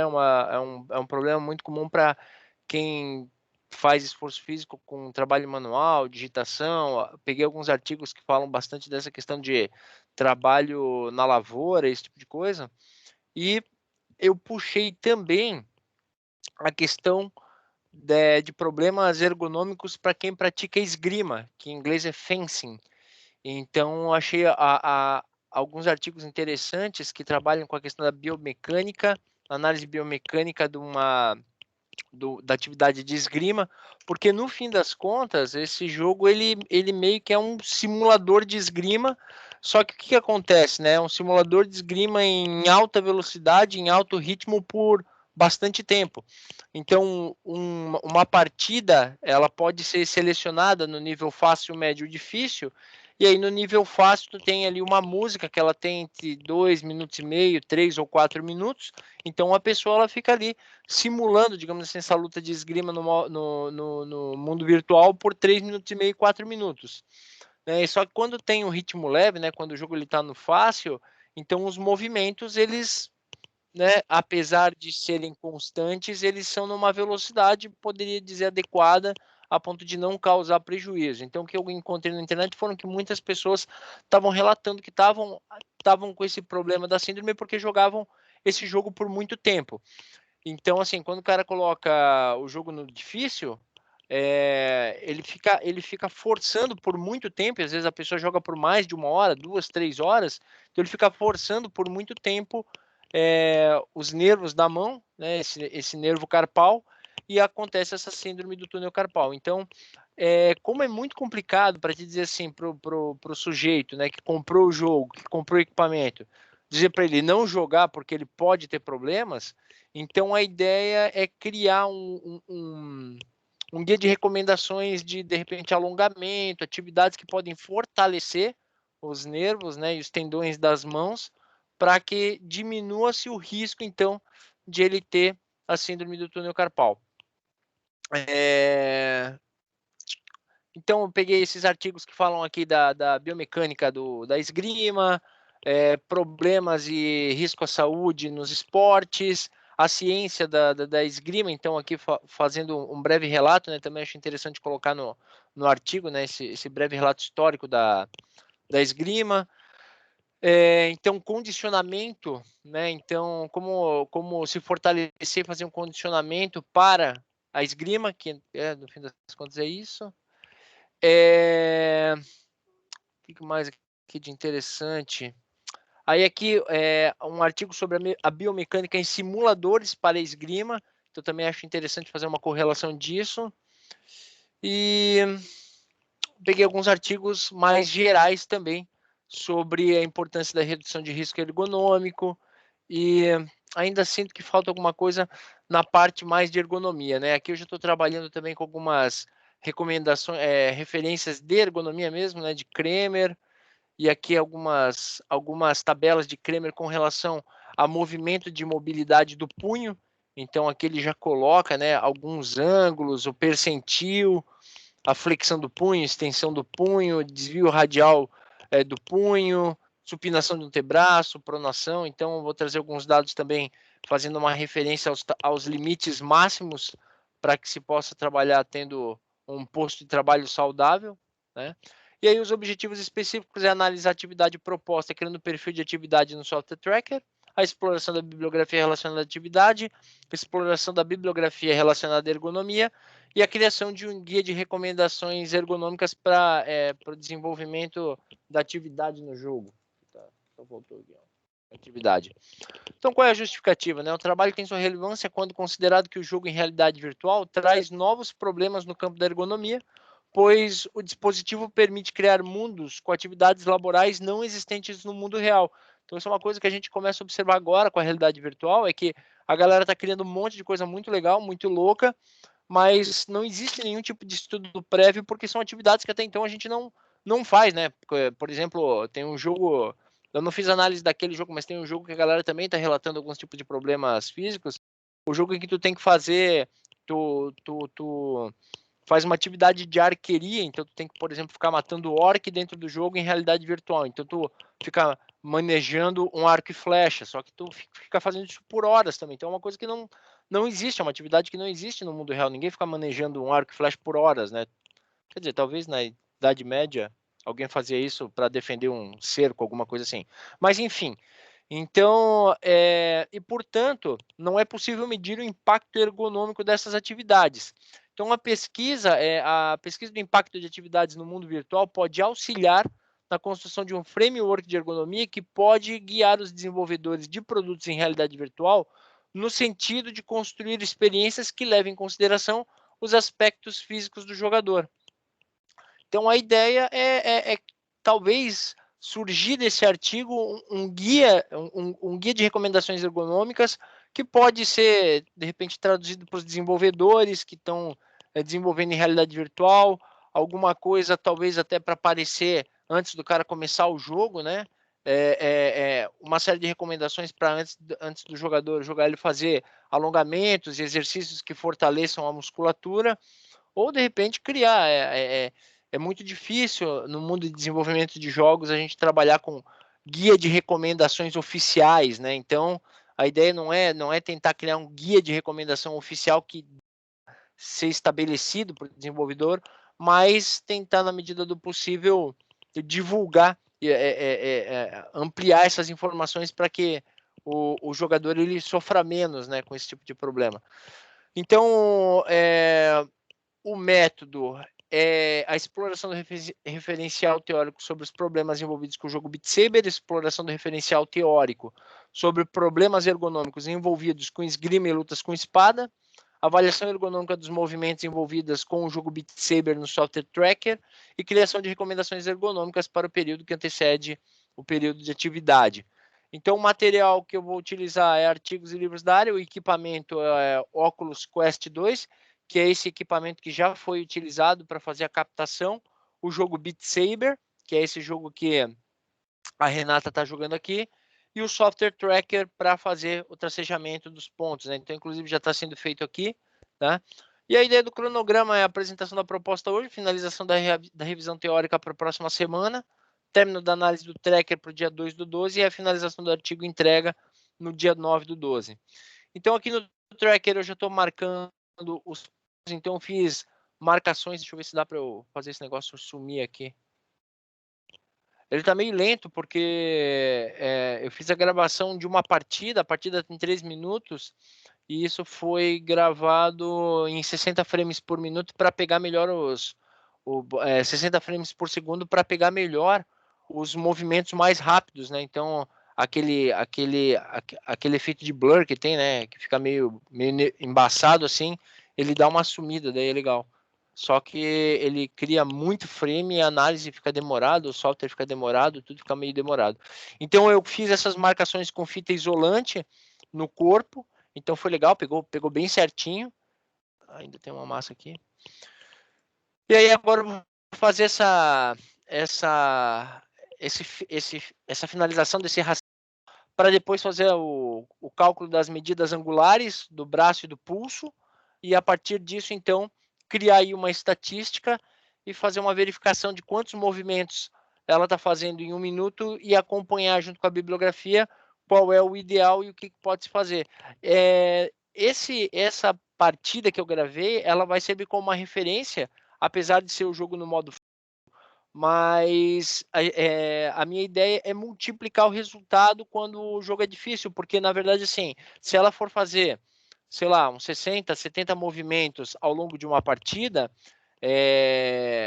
um jogo mais difícil, ele faz o mesmo movimento, só que muito mais rápido. Então eu vou ter 400, 500 movimentos numa partida, no mesmo espaço de tempo. Então a ideia é puxar o dado dessa maneira, fazer essa multiplicação. Então aqui no começo do artigo eu já trago uma introdução explicando o que é o jogo, já trago também essa questão do esforço repetitivo, os tratamentos aqui básicos, né, para síndrome do túnel carpal. Então fala de alongamento, né, evitar pressão no pulso durante a atividade. Um dos tratamentos também que é colocado é ingerir mais magnésio, porque ajuda bastante na questão do reforço dos tendões, certo? E aí, aqui essa tabela com alguns dados já que eu tô trazendo, tá? Bom, em essência é isso aí, não tem muito segredo não, professor. Já vou parar o compartilhamento aqui. Beleza, certo, valeu, Thiago. Ficou para mim uma dúvida. Vamos lá. Tu vais a partir do vídeo, né, da gravação da pessoa fazendo os movimentos durante o jogo, tu estás pensando em função disso sugerir uns movimentos de aquecimento, seria algo assim, né? A ideia é fazer essa análise, ver exatamente quais são os pontos mais nevrálgicos da atividade, onde tem mais problema, e com base nisso criar um guia de recomendações para atender esses pontos. Então, a ideia seria assim, criar um guia de recomendações para quem vai jogar o jogo Beat Saber. É muito específico. Mas a ideia depois, dependendo de como é que for aí o alcance disso, talvez estender para outros jogos ou tentar criar um guia de recomendação talvez até mais genérico, né, para quem joga a realidade virtual. Porque, no fim das contas, vão ter jogos, por exemplo, a galera não reclamou do pulso, reclamou do ombro, né? Então, dá para, eu acho, fazer uma coisa mais geral em termos de alongamento e talvez até alimentação e exercício de fortalecimento geral para quem joga jogo de realidade virtual, porque, como eu falei, cada jogo está desenvolvendo uma atividade nova que nunca foi vista antes. Então a gente tem alguns jogos que procuram simular atividades que já existem, mas tem outros jogos que não. Então tem jogos de realidade virtual que tu controla um par de asa dentro do jogo e tu tem que fazer movimentos específicos, né? É uma atividade física que nunca ninguém fez, né? É uma atividade nova. Então a gente nem tem como saber qual é o impacto dessa atividade específica no corpo durante horas, né? Então a ideia talvez seja fazer no futuro um guia de recomendações gerais para quem vai jogar realidade virtual, para o cara não sair todo quebrado. O professor até comentou agora, eu me lembrei que logo que saiu, não sei se o professor lembra, tinha um videogame chamado Nintendo Wii, e ele tinha um jogo de esportes. E aí foi até uma brincadeira que os fisioterapeutas estavam adorando esse videogame, porque o pai ia jogar com o filho, então o cara às vezes era sedentário, esse tipo de coisa, passava a semana jogando com o filho, e na semana seguinte estava no fisioterapeuta reclamando que estava com dor nos braços, nas pernas e tal, porque o cara não estava acostumado com aquele tipo de movimento, não fez um trabalho de fortalecimento e tal. Só que no Wii ainda essa imersão ela não é tão grande. Então o cara sente um pouco de dor, tu para de jogar e aquela coisa toda te afasta, né? Só que na realidade virtual não, como é muito imersivo, às vezes o cara em função de tudo que está acontecendo, né, a adrenalina ali do jogo, o cara continua na prática da atividade mesmo sentindo dor, porque ele às vezes nem se dá conta de que já está doendo, ele só vai sentir no outro dia, né? Então a ideia é talvez fazer um guia de recomendação geral, mas nesse momento fazer para o jogo Beat Saber. Ou jogos de esgrima, de repente, né?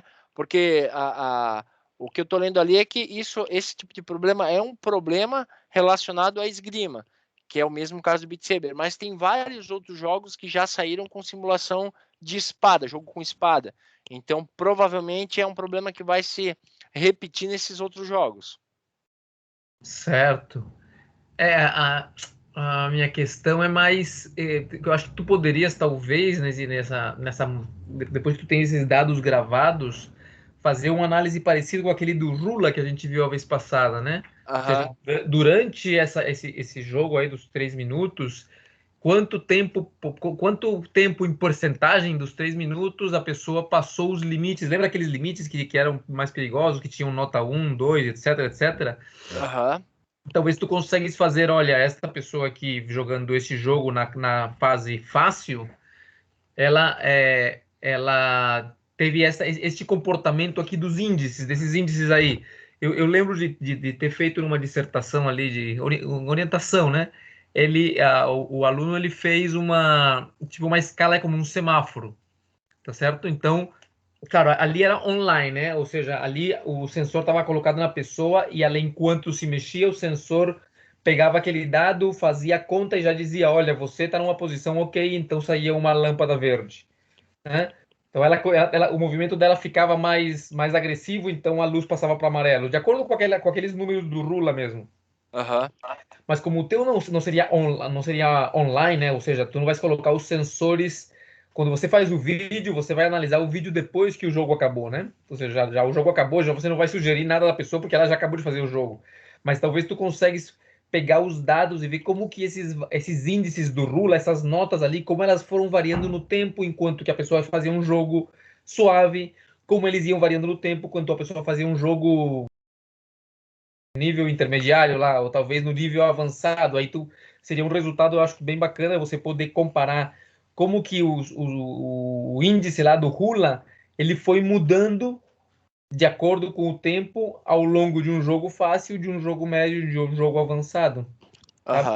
Então esse é um resultado que também esteja ali perto de pegar, né? Quando você passa de jogo básico ali, de nível básico a nível intermediário, além do tempo de duração do jogo, também muda a velocidade dos movimentos, é isso, né? Exatamente.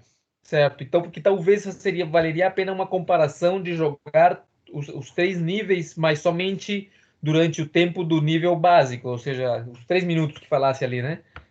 Porque senão não dá de comparar, né? Se um jogo dura 3 minutos e outro dura 10, então já perde a graça a comparação. Mas talvez tu podes comparar os 3 níveis durante os 3 primeiros minutos. Os tempos eles são muito parecidos porque o jogo ele aqueles quadradinhos, né, que o player tem que ir matando, eles são gerados proceduralmente com base no tempo da música. Então, os tempos de música que tem ali, eles são entre isso, 2 minutos e meio, 3 minutos e meio, quase todas as músicas. Melhor ainda, porque eu acho um resultado bacana, me parece, você poder ter dados olha aqui, ó, os índices do Rula lá, indicando que o movimento é mais agressivo ou menos agressivo, enquanto que o jogo passa, são esses aqui, ó. Você pode colocar um gráfico lá, o índice, eu não estou me lembrando agora, o índice ele ia até 8, não me parece, né? De 1 a 8, o índice final lá, como é que chamava? O Grand Score, ou sei lá, algo assim. Então, esse número ali, ele vai mudando em função do ângulo do ombro, do ângulo do cotovelo, etc, etc. Aí, durante o jogo, esse índice pode ir mudando. E eu imagino que no jogo, no nível básico, ele vai variar em uns valores mais baixos, que se você coloca um nível médio, esses valores vão aumentar, e no nível avançado eles vão aumentar ainda mais, né? Então, tu podes mostrar ali, em comparação, se essa pessoa estivesse num chão de fábrica trabalhando, né? esses determinados movimentos seriam quase que proibidos, né? Dependendo do nível em que ela está. Eu acho que poderia ser uma coisa bacana de ser feita também. Olha, com certeza, professor. Beleza, bacana. Joia. É, isso aí, tem que ir buscando bibliografia, quem que falou sobre um assunto parecido, quem que falou sobre partes, né, do assunto, né, por exemplo, isso aí de fazer aquecimento antes desses jogos, deve ter alguma bibliografia, deve ter alguma literatura já em função disso aí, de preparação para jogos virtuais, ou sei lá como é que é o nome disso exatamente, né? Eu até coloquei agora ali, professor, o linkzinho para quem tiver interesse em dar uma olhadinha depois no level difícil desse jogo aí, para ver como realmente a quantidade de movimento assim, é absurda, assim, né? Então, uma coisa que pode ser muito divertido quando tu olha, mas se tu parar para pensar do ponto de vista da ergonomia, o negócio ele pode ficando complicado, né? Entendi. Eu não sei como é que é, mas deve ser algo tipo uma academia, né? Uma academia, não, aquilo que o pessoal dança e o outro segue, talvez uma coisa dessas com uma velocidade muito alta, né? Aham. Dependendo da atuação física, aquilo ali pode chegar a ser prejudicial, de fato, né? Eu imagino que sim. Certo. Ótimo, não? E isso aí, a princípio, é o que a pesquisa, né? Essa nossa mini pesquisa aí vai jogar no final, né? De nos dizer, dar informação sobre isso aí, de quão benéfico ou de quão agressivo para o corpo esse tipo de jogos, né? No caso que você está analisando ali, o quão agressivo ele pode ser. E quão agressivo em função de que nível, né? Beleza, legal. Bacana. Algum comentário aí do trabalho do Thiago? Alguém mais? Esses óculos de realidade virtual vem com o jogo? Como que funciona isso aí? Não, tu compra o jogo. Esse jogo custa $60. Certo. A realidade virtual você tem para outro lado. Como? Desculpa? Os óculos de realidade virtual você consegue eles por outro lado. Sim, eu tenho um amigo meu aqui que ele é desenvolvedor de jogos para realidade virtual. Tá certo. Bacana. Ótimo. Então, algum comentário aí? Mais? O Legal. óculos é teu, Thiago, tu que tem. Oi? O óculos é teu? Tu que tem Não, esse. ele não é meu, é de um amigo meu. Ele é um cara quase meu vizinho aqui. E ele tem uma empresa de desenvolvimento de montanha-russa virtual. Então ele tem uma equipe aí com 7 pessoas que ele tem uma empresa, ele gerencia 7 pessoas e eles desenvolvem para os óculos do Facebook, né? Aquele óculos Quest. Sim. Então Costuma utilizar só para jogo, né? Oi? Costuma utilizar só para jogo. E a equipe dele? Não, eles usam para testar os produtos deles, né? Ele tem um produto que ele é bem conhecido aí no campo da realidade virtual, o Epic Roller Coaster. Então, é um produto que está sempre na loja, no destaque da loja, assim, um produto que tem mais de 100 mil downloads já, assim, o que é um número grande para a realidade virtual, né? Mas ele usa algumas coisas de produtividade, tem algumas ferramentas legais de produtividade já para a realidade virtual. Então, por exemplo, tu não precisa ter um monitor, tu pode ter o Windows todo dentro da realidade virtual, no espaço de 360, assim. Então, umas aplicações já bem interessantes. Mas, essencialmente, 90%, não, 90%, eu acho que 98% das aplicações são jogos. Sim. É que eu tinha pensado, até tinha conversado com o professor inicialmente de usar na minha pesquisa, na minha dissertação, mas é que eu vi isso, acho que uns 95% mesmo dos óculos o uso é todo com jogos. Sim. E tem alguma coisa daí já, mas é bem pouco. Ali na lojinha, por exemplo, do óculos, tem 3 ou 4 aplicativos para fazer sketch em tamanho real, assim, em realidade virtual, né? Os caras até mostram a galera trabalhando assim em galpões que são espaços maiores, por exemplo, fazendo sketch de carro em tamanho real, assim, né? Já tem essas aplicações, mas é isso aí, para cada, sei lá, 500 jogos tem um aplicativo desse tipo, sabe? Exatamente. Qual que é a loja do cara? Certo, tem uma lojinha? É a loja do óculos mesmo, né? Tem a loja do óculos, mas a empresa dele é a B4T. O nome do produto dele é Epic Roller Coaster.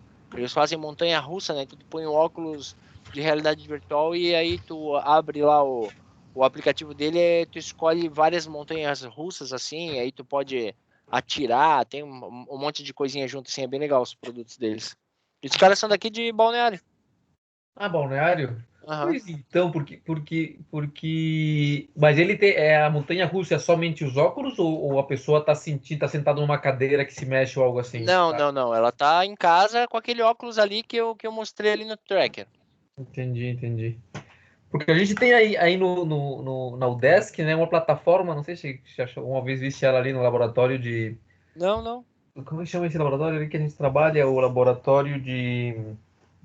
Ah, esqueci o nome lá de ergonomia, acho que chama.